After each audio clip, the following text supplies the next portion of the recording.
Hello, welcome to Bible Study Time and welcome to my Quiet Time Bible Study. This is the time where I invite you to come and join me in the comfort of my prayer room where we discuss different topics to do with the Most High Creator, God of all gods, the God of all spirits, my God, Yahweh, the creator of all things, who is the God of Israel, who's written about in this holy Hebrew Bible in front of me.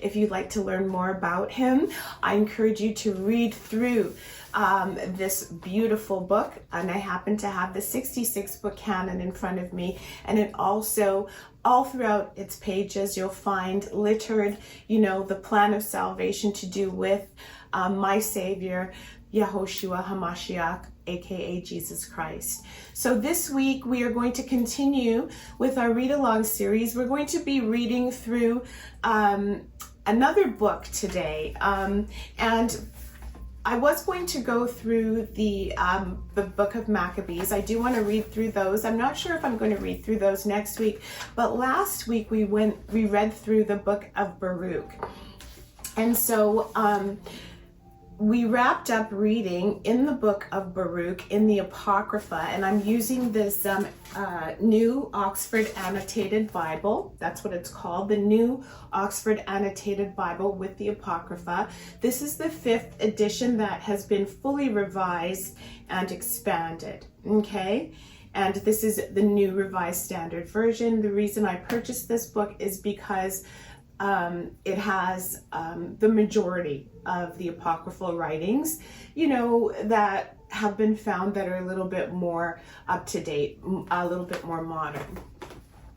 And so last week we read through the book of Baruch, and then we ended up in chapter number 5, and there's also a letter, the letter of Jeremiah, before we get into the additions to Daniel that we read in the previous weeks. One thing I noticed though is that the letter of Jeremiah is actually labeled as chapter 6. So it's considered to be a part of Baruch, first Baruch. Okay, so I also want to read through the letter of Jeremiah today. And I will share some more history with you about these books. There are, different sides, different debates as to whether or not they are should be held up to the same standard of the 66 book canon. And I'll share some of the, two sides of the debate with you. And so what I'm going to do is I'm going to read through the letter of Jeremiah, which actually is chapter 6 of Baruch, but it's labeled the letter of Jeremiah. But before I read that to you today, I want to just read a little bit about it to you. Okay, and basically in this book, it's a really great book because at the beginning of each of the books of the Bible and the Apocrypha, they have a little blurb here. So I'm just going to read that to you. And then next week I'll share some more research with you if we continue reading through the Apocrypha. Okay, so I'm on page 1559 for any of you who do happen to have this book. Now, when it comes to this book called the Letter of Jeremiah, as I mentioned, it continues on as a part of Baruch, so it continues on with chapter 6. But when it comes to the name and the authorship, the work claims to be a copy of a letter written by the prophet Jeremiah, which is different than the book of Jeremiah in our 66 book canon. And basically it's attributed to the prophet Jeremiah for Judeans about to be exiled to Babylonia in 597 BC. Except for the opening verses. However, the letter never gives the impression that the siege of Jerusalem and the Babylonian exile are imminent. Moreover, it draws on the book of Jeremiah in the 66 book canon and other scriptural texts. The letter was probably written much later and attributed to Jeremiah, according to some scholars. I lean toward it being his letter. But many scholars believe that the letter was probably written much later and attributed to Jeremiah, perhaps inspired by the accounts in Jeremiah chapter 29, writing about the exile to the community. Now, when it comes to the canonical status and location of this book in the canon, speaking of the letter to Jeremiah, the letter is not part of the Jewish or Protestant canons. In the Roman Catholic and Orthodox traditions, it is deuterocanonical. Major Greek Septuagint manuscripts such as the Vaticanus, the Vaticanus, which is from the 4th century, and Alexandrius, the 5th century, excuse my pronunciation, they treat the letter as a distinct work placed between Lamentations and Ezekiel. The Latin Vulgate, which is prominent in the Roman Catholic tradition, considers the text the 6th chapter of Baruch, and that's why it's labeled like that in my particular Bible here. The letter appears in the New Revised Standard Version as an independent book because it differs markedly from Baruch in terms of style and content. There is no strong evidence that it was originally part of Baruch. Okay, so it's labeled as chapter 6 as a continuation of Baruch, but there is no real evidence about that. Now, when it comes to the date of the composition, although the letter purports to have been sent in the early 6th century BC, many scholars date the letter to the Hellenistic period. The reference in verse 3 to an exile lasting 7 generations, approximately 280 years, if it was taken literally. And those indicate that the text was written in about 317 BCE. But 7 generations should probably be understood symbolically, according to some scholars. A fragment of a Greek papyrus from Cave 7 of Qumran contains a proportion of the letter to Jeremiah, verses 43 and 44, indicating that the work was written before 100 BCE. And I do have the Dead Sea Scrolls, the historical book, and also the new updated Dead Sea Scrolls Bible. So I'll definitely be looking through that to see where it lands in there. Okay, now when it comes to the last thing I want to share with you is the literary history structure and its contents. The oldest surviving manuscripts of the letter are in Greek. Okay, and it is my opinion that it's because we haven't found the Hebrew ones yet, or the ancient Phoenician Hebrew, Paleo-Hebrew. Now, there are indications that it was originally written in Hebrew or Aramaic and then translated into Greek. Okay, after a historical introduction, the body of the composition consists of 10 warnings about idolatry. Each ends with a refrain that idols are not gods and or that they should not be feared. Okay, so let's read through this really short book. It's just one chapter, and it is titled The Letter of Jeremiah, and I'm going to begin reading in verse 1 of chapter 6, as it is a continuation from chapter 5 in the book of Baruch. And for those of you, the few of you who've mentioned that you do have this, I'm on page 1560. The Letter of Jeremiah, verse 1. A copy of a letter that Jeremiah sent to those who were to be taken to Babylon as exiles by the king of the Babylonians, to give them the message that God had commanded him. Because of the sins that you have committed before God, you will be taken to Babylon as exiles by Nebuchadnezzar, king of the Babylonians. Therefore, when you have come to Babylon, you will remain there for many years, for a long time, up to 7 generations. After that, I will bring you away from there in peace. Now in Babylon, you will see gods made of silver and gold and wood, which people carry on their shoulders, and which cause the heathen to fear. So beware of becoming at all like the foreigners, or of letting fear for these gods possess you when you see the multitude before and behind them worshiping them. But say in your heart, it is you, O Lord, whom we must worship. For my angel is with you, and he is watching over your lives. Verse 8, their tongues are smoothed by the carpenter, and they themselves are overlaid with gold and silver, but they are false and cannot speak. People take gold and make crowns for their heads of their gods, as they might for a girl who loves ornaments. Sometimes the priests secretly take gold and silver from their gods and spend it on themselves, or even give some of it to the prostitutes on the terrace. They deck their gods out with garments like human beings, these gods of silver and gold and wood that cannot save themselves from rust and corrosion. When they have been dressed in purple robes, their faces are wiped because of the dust from the temple, which is thick upon them.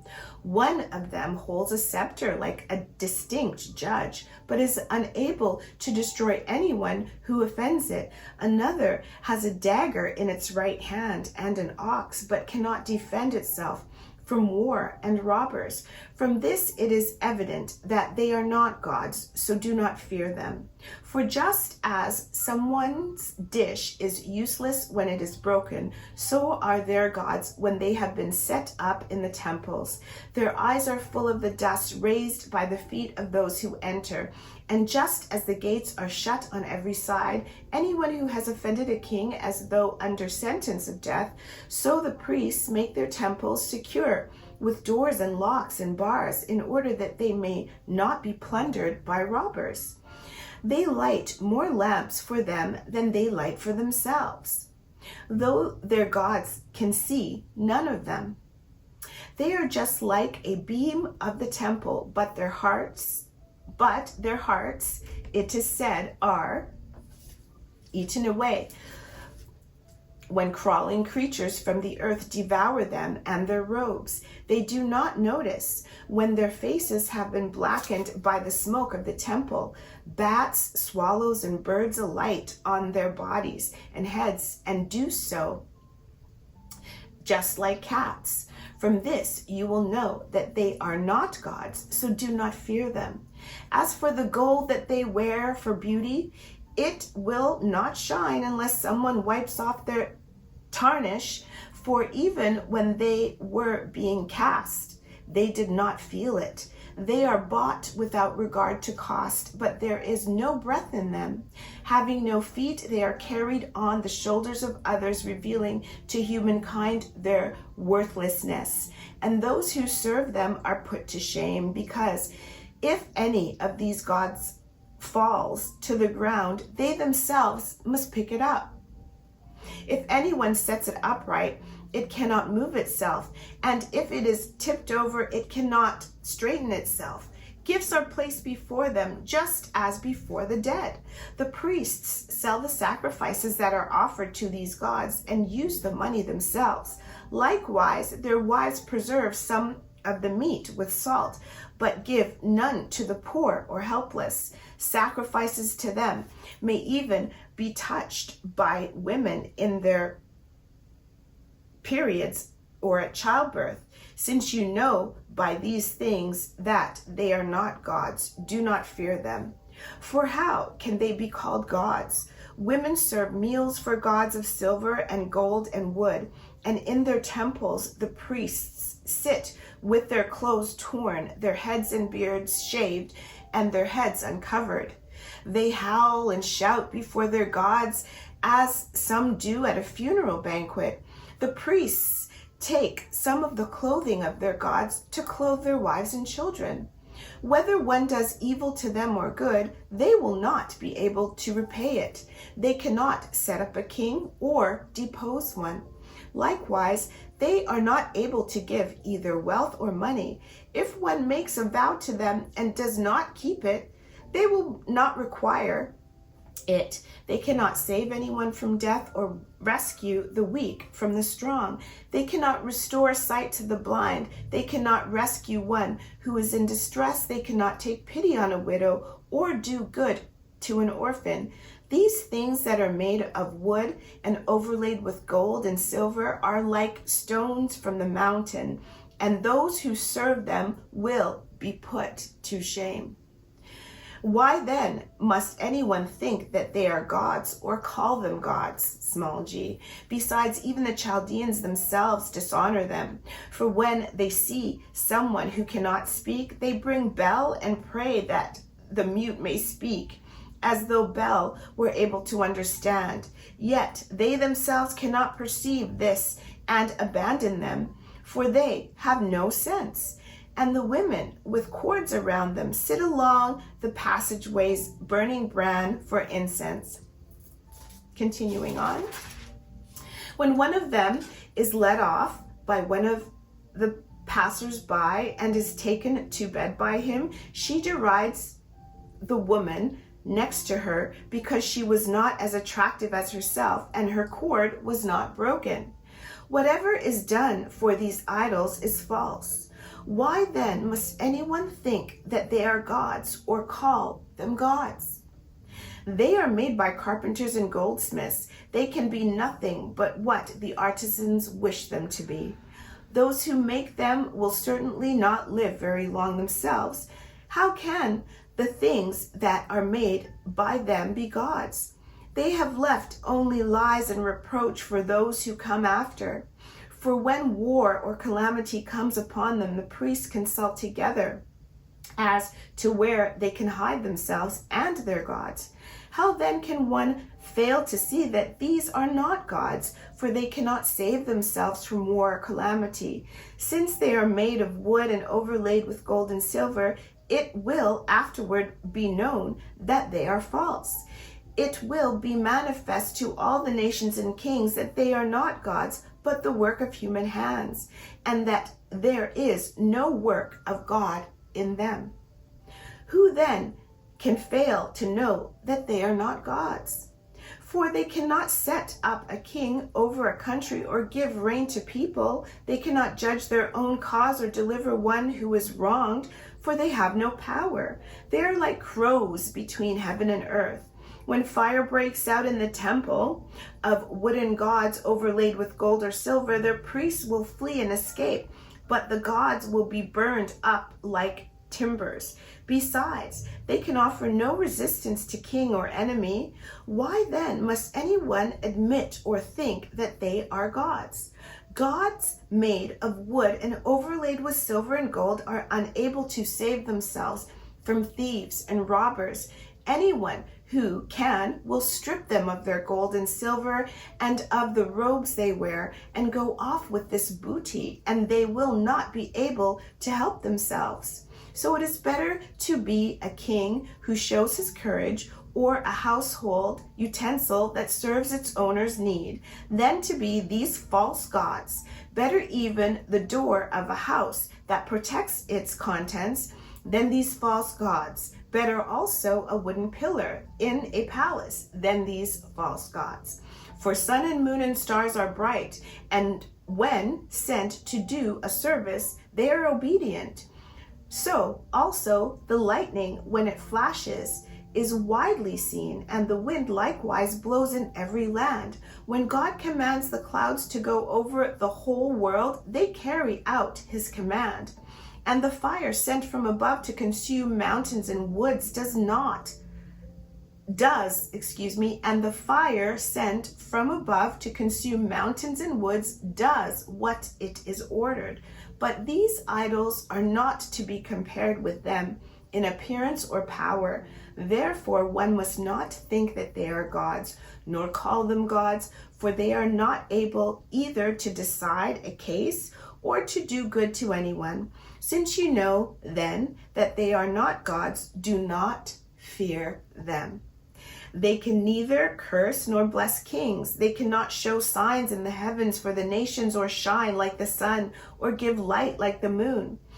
The wild animals are better than they are, for they can flee to shelter and help themselves.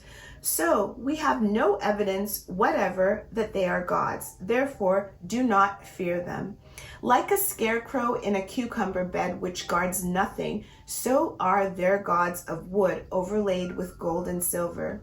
In the same way, their gods of wood overlaid with gold and silver are like a thorn bush in a garden on which every bird perches, or like a corpse thrown out in the darkness. From the purple and linen that wrought upon them, you will know that they are not gods, and they will finally be consumed themselves and be a reproach in the land. Better, therefore, is someone upright who has no idols, such as a person will be far. Such a person will be far from reproach. And that brings me to the end of this book, referred to as the letter of Jeremiah, read from the New Oxford Annotated Study Bible. So interesting, so fascinating. Clearly that text was really warning, the children of Israel through the voice of Jeremiah of what they would be going into, the society that they would be going into that would have gods, made of wood overlaid with gold and silver, right? And we know that our God, the God of all gods, the God of all spirits, right? He cannot be contained on this earth, right? And even his presence, right, will destroy, right? Hence the reason why when going into the sanctuary that you had to tie a rope with a bell on the high priest, just in case there was sin in the camp, because he would die. He would be destroyed in the presence of the all-consuming perfection of the Most High Creator God, Yahweh, the God of Israel. And I'm so grateful to the Most High Creator God today, particularly this week, for reminding me to go back and double check that book, Baruch, because in light of some of the things that have recently happened in our society, such as one of the earthquakes, I think in Bali or somewhere like that, we could see clearly depicted a real-time example of the fact that these gods, like the gods in those temples, they could not prevent the earthquakes. They could not prevent being demolished. Literally, the weather that is controlled by our God, the God of Israel, destroyed these gods that were made with hands made of wood and stone. And so I want to encourage anybody today who walks around with idols, has idols in their house, who prays to idols, to be mindful of that, because our Bible, if you are following the Holy Hebrew Bible, it is very clear that we do not worship idols. We do not worship gods of wood and stone, right? Our God cannot be contained because he is perfection, right? And he's omnipresent. He's everywhere all the time.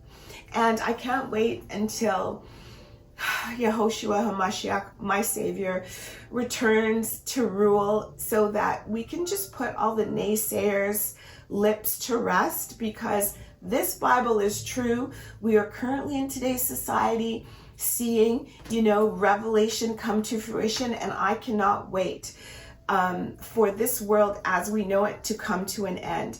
Lots of individuals in today's society are fearful, but we, as followers of the way, chosen ones, we don't have to be afraid, because those things that are going to happen right before Christ returns, yes, we will be part of it, but the wrath isn't going to come on us. The wrath is going to come on those people, those individuals who have turned their backs away from the law, statutes, and commandments of the Most High Creator God of all gods, the God of all spirits, my God, Yahweh, the creator of all things, the God of Israel.